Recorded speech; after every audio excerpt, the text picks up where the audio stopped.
Hello everyone, I am Dr. Deepika Malik. Today we'll start with a new topic, that is tracer techniques. Tracer techniques, also known as radiotracer techniques, involve the use of radioactive isotopes, that is radioisotopes, to label molecules or substances in a system for the purpose of tracking and quantifying their movement, reactions, or behavior. These techniques are widely used in various scientific and industrial applications. Now let us see what are radiotracers, also known as radioactive tracer or radioactive label or radioactive isotopes. These are atoms of a particular element that have an unstable nucleus resulting in the radioactive decay by emission of radiation. The term radioisotopes comes from radioactive isotope. An isotope is an atom which has the same number of protons but a different number of neutrons. Isotopes will chemically interact identically, but they have different physical properties.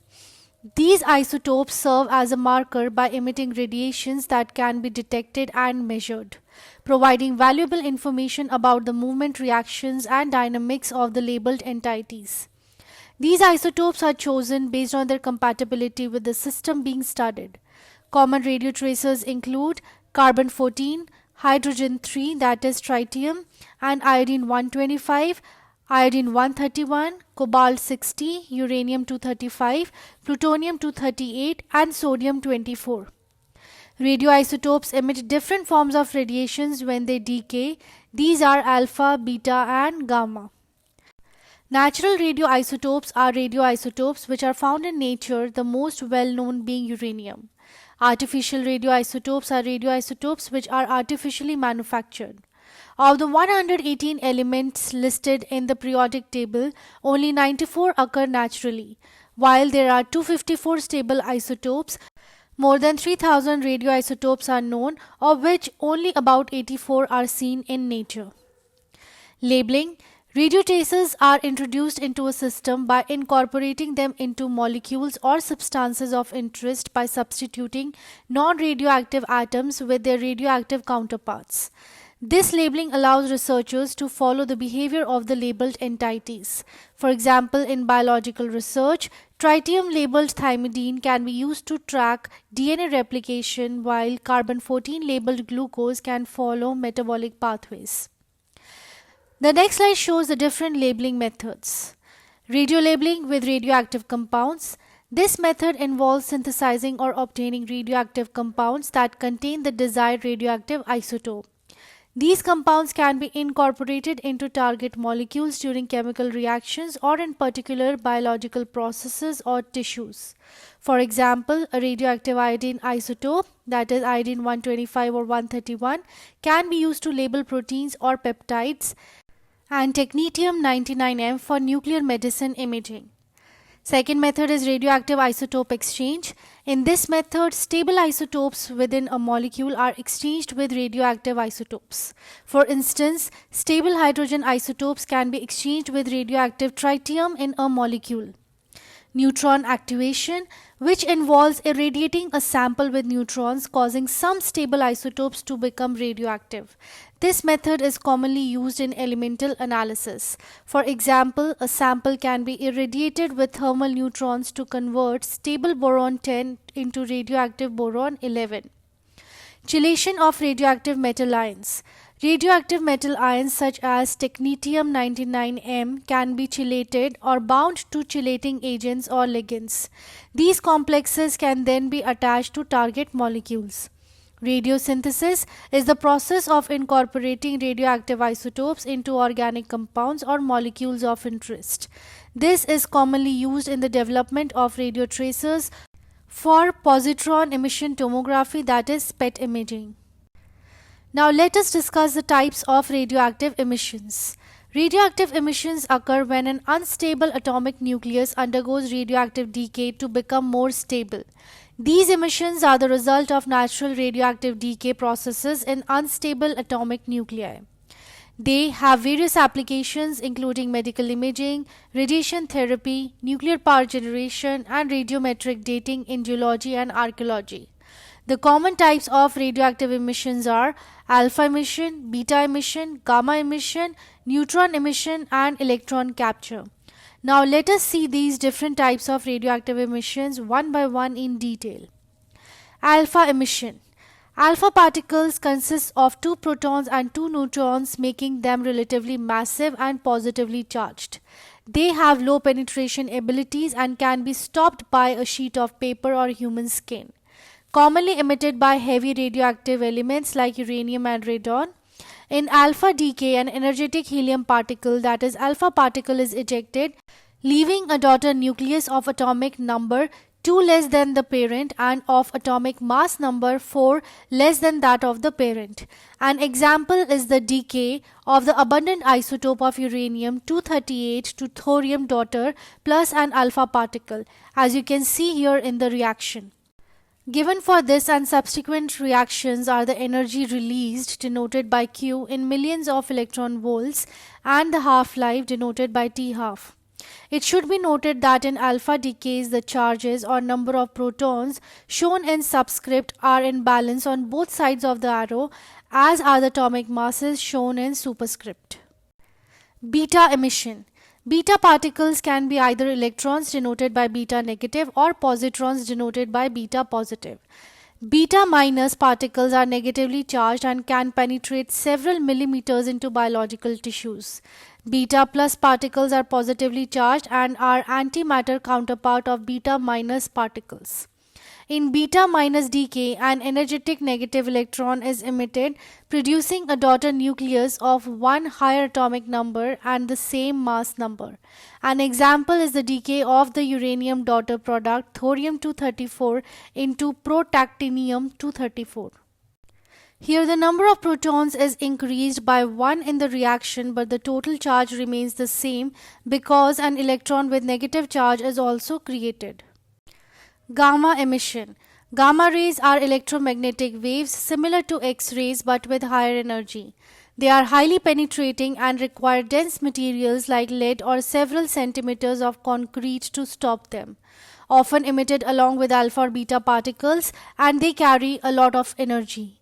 What separates this type of decay process from alpha or beta decays is that no charged particles are ejected from the nucleus when it undergoes this type of decay. Instead, a high energy form of electromagnetic radiation, a gamma ray photon, is released. Gamma rays are photons that are extremely high energies which are highly ionizing. As well, gamma radiation is unique in the sense that undergoing gamma decay does not change the structure or composition of the atom. Instead, it only changes the energy of the atom, since the gamma ray carries no charge nor does it have an associated mass. Neutron emission. Neutrons are emitted from the nucleus and have no electrical charge. They can penetrate deeply into materials and are often associated with nuclear reactions and fission processes. Last type is the electron capture. In this process, an electron from the inner electron cloud is captured by the nucleus. It results in the conversion of a proton into a neutron and the emission of X-rays or gamma rays. The next we discuss is units of measurement. The Curie, denoted by Ci, is one measure of the rate of decay, named after Pierre and Marie Curie. 1 Curie is equivalent to 3.7 into 10 raised to power 10 disintegrations per second. Since this is obviously a large and unwieldy number, radiation is often expressed in millicuries or microcuries, still very large numbers. Another measure is the becquerel, denoted by BQ, named after Henry Becquerel. The becquerel is defined as an activity of 1 disintegration per second. Both of these units are concerned with the disintegration rate of the radioactive isotope and give no indication of dosage to the target material. As you can see on the right side, 1 Curie is equal to 3.7 into 10 raised to power 10 becquerel. Measurement of radioactivity. Activity, often denoted by the symbol A, represents the rate of radioactive decay of a sample. It measures how many radioactive decay occur in a given amount of time or indicates the amount of radioisotope present. The higher the activity, the more the radioactive isotope in the sample. As you can see here, A is equal to lambda n, where activity is denoted by the symbol A. The activity of a sample is based on the total number of radioactive atoms denoted by capital N and the probability of each atom undergoing radioactive decay. The decay constant denoted by lambda represents the probability that a radioactive atom will decay and is dependent on the half-life of the nuclide. Units of lambda are per second, and lambda is equal to 0.693 divided by T half, which is the half-life. Now let us see what is half-life. Half-life is the time it takes for a radioactive substance to decrease by half its initial quantity. It's a measure of the rate of radioactive decay. Half-life is typically denoted as T half. Exponential decay. Radioactive decay is often modeled using exponential decay equations. After one half-life, half of the original substance remains. After two half-lives, a quarter remains, and so on, as you can see here in the graph. Constant fraction. Regardless of the initial quantity, the same fraction, usually 50%, decays during each half-life. Half-life is specific to each radioactive isotope. Different isotopes have different half-lives, ranging from fractions of a second to millions of years.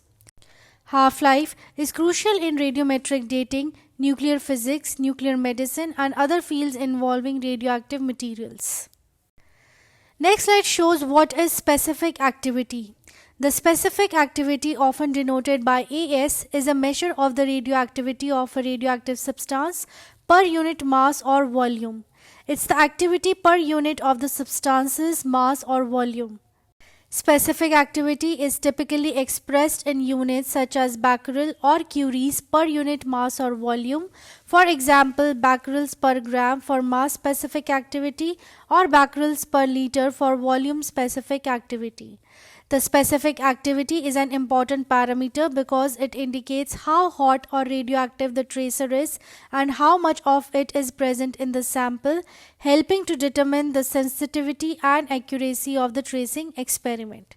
The specific activity of a radioactive substance can be calculated using the following formula, where AS is equal to capital N by small m, where AS is the specific activity per unit mass or volume, N is the total activity, the number of radioactive decays per unit time of the substance, and M is the mass or volume of the substance. Now let us discuss the detection methods for radioactivity. The detection of radioactivity involves the identification and measurement of ionizing radiations emitted by radioactive materials. Various methods and instruments are used for this purpose. Sensitive radiation detection equipment is used to measure the radiations emitted by the radiotracers. The data collected are used to monitor the behavior of the labeled molecules. Common detectors and counters are Geiger-Muller counter, also known as GM counter, scintillation detector, liquid scintillation counting, proportional counter, gamma and X-ray spectroscopy, and dosimeters. Now let us discuss all these methods one by one in detail. Geiger-Muller counter or GM counter. It operates based on the ionization of gas atoms when they interact with ionizing radiations such as alpha, beta, and gamma radiations, causing an electrical pulse. These pulses are counted and can be used to measure the radioactivity level. The key features and principles of GM counter include a gas-filled tube. The core of the GM counter is filled with a gas tube, typically containing a low-pressure inert gas like argon, neon, or helium. This gas serves as a detecting medium. Anode and cathode. Inside the tube, there are an anode and a cathode. A high voltage, usually several hundred volts, is applied between these electrodes. Ionization. When ionizing radiation penetrates the tube, it can transfer sufficient energy to the gas atoms, causing them to become ionized. This means that electrons are knocked out of their atomic orbitals, creating positively charged ions and free electrons. Avalanche effect. The voltage applied between the anode and cathode is set so that a single ionizing effect can trigger a chain of reactions. This is known as the Geiger-Muller discharge or the Geiger-Muller avalanche. The initial ionization event generates more free electrons, leading to a cascade of ionization. Counting signal. Each ionization event in the avalanche produces a brief electrical pulse.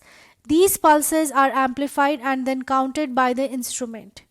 Audio or visual output. Many GM counters are equipped with an audio output such as clicks for each detected event. Additionally, they often have a visual display that shows the detected radiation level. Calibration. GM counters are typically calibrated to detect specific types of ionizing radiations, and this sensitivity can vary depending on the type of radiation. For instance, some GM counters are more sensitive to beta particles, while others are optimized for gamma radiations. Scintillation detectors. These are the instruments used to detect and measure ionizing radiation by utilizing the phenomena of scintillation, which is the emission of flashes of light known as scintillations when certain materials interact with ionizing radiations. Scintillation detectors contain a scintillating materials which can be a crystal, liquid or plastic that emits flashes of light when ionizing radiation interacts with it. Common scintillation materials include sodium iodide, cesium iodide and organic scintillators. Interactions with ionizing radiation. When ionizing radiations such as alpha, beta or gamma radiations enter the scintillating materials, it interacts with the atoms or molecules in the material. This interaction imparts energy to the electrons in the atoms or molecules. Energy transfer. The energy gained by the electrons in the scintillation material is subsequently released as scintillations of visible or UV light. The light is emitted in all the directions. Photodetector. Surrounding the scintillation material is a photodetector, typically a photomultiplied tube or a photodiode, as you can see here in the diagram. The emitted scintillation light strikes the photosensitive surface of the photodetector, where it is converted into an electrical signal. Amplification and analysis. The electrical signal generated by the photodetector is amplified and then analyzed to determine the energy, intensity and type of the incident ionizing radiation. Liquid scintillation counting. A standard laboratory approach for radioactive quantification of low energy radioisotopes emitting either alpha or beta particles or both. It requires specific combination of compounds, that is liquid scintillation counting aqueous based cocktails, to transform the energy into measurable light pulses. Sample preparation. A radioactive sample is typically dissolved in a liquid scintillation cocktail like aromatic organic solvent and the surfactants. This cocktail contains molecules that emit flashes of light or scintillations when they get excited through the energy emitted from a radioactive isotope. Detection. The sample is placed in a vial or tube and a photomultiplied tube is used to detect the scintillation events. The PMT amplifies the light signals generated by the scintillations. As radiations interact with the scintillation cocktail, it produces flashes of light. The PMT detects these flashes and converts them into electrical signals. These signals are then processed by a computer. Analysis. The computer records the number and intensity of scintillation events. By analyzing this data, you can determine the radioactivity of the sample. Next is proportional counter. A proportional counter is a type of gas-filled radiation detector that is used for measuring and detecting ionizing radiations such as alpha, beta and gamma rays. When ionization radiation enters the gas-filled chamber, it interacts with the gas molecules and causes them to become ionized. For example, alpha and beta particles directly ionize the gas, while gamma rays indirectly ionize it by producing electron-positron pairs through quantum scattering or photoelectric effect. Amplification. The ionization events create electron-ion pairs within the gas. These free electrons move towards the positive charged anode, while the positive ions move towards the negatively charged cathode. This movement amplifies the original ionization event. Proportional region. In the proportional counter, the applied voltage is set to operate in the proportional region.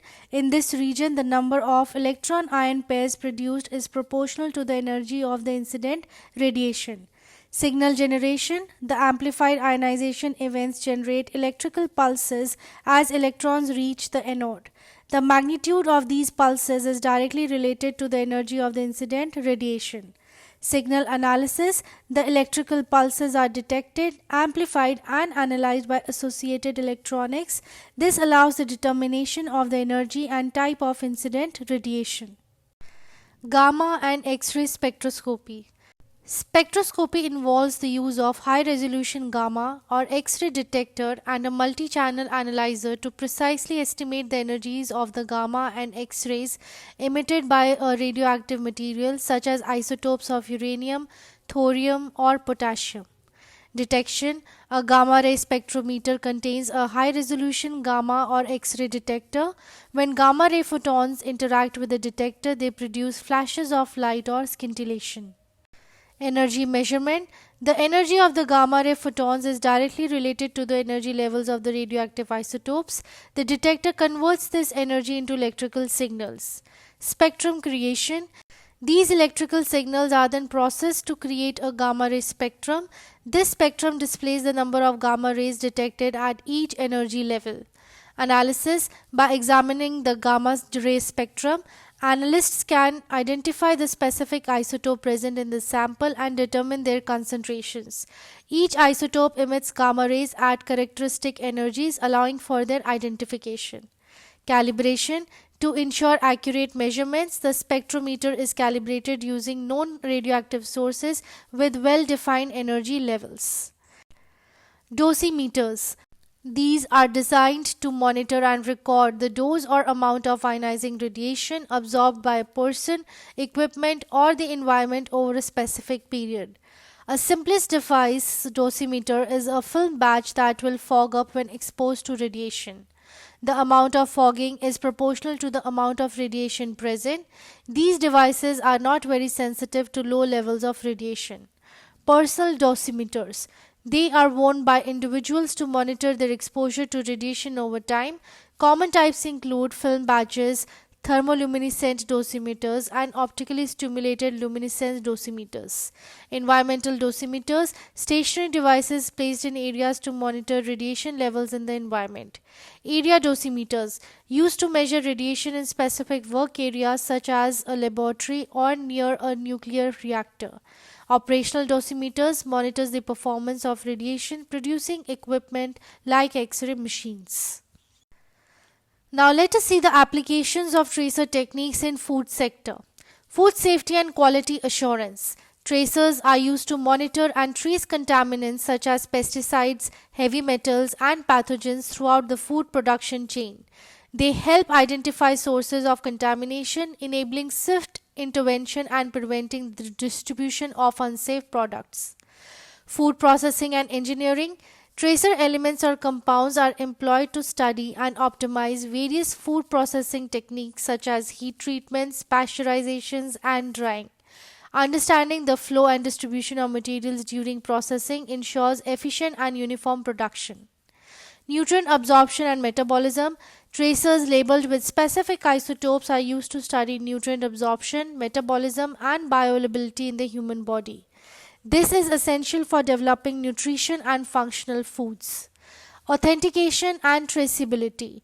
Tracers such as isotopic or molecular markers are utilized for authenticating the origin of food products and preventing fraudulent practices. They contribute to establishing traceability systems, ensuring transparency in the supply chain. Food packaging studies. Tracers aid in studying the migration of packaging materials into food and vice versa. This is crucial for ensuring that packaging does not compromise food safety. Food storage and shelf life. Tracers help in studying the effects of storage conditions on food quantity and shelf life. This includes monitoring oxidation, microbial growth, and other deterioration processes. Quality control in agriculture. Tracers are used in agriculture to track the uptake of fertilizers and nutrients by plants. This aids in optimizing agricultural practices for improved crop yield and quality. Food sensory studies. Tracers contribute to sensory studies by tracking the movement of flavors and aromas during cooking and processing, leading to the development of enhanced and consistent food products. Environmental monitoring. Tracers assist in assessing the environmental impact of food production processes, helping to minimize ecological footprints and promote sustainable practices. Research and development. Tracers are vital in food research for investigating new ingredients, formulations, and processing methods, contributing to innovation in the food industry. For any doubts and query, you can contact me through the given email ID. Thank you for watching.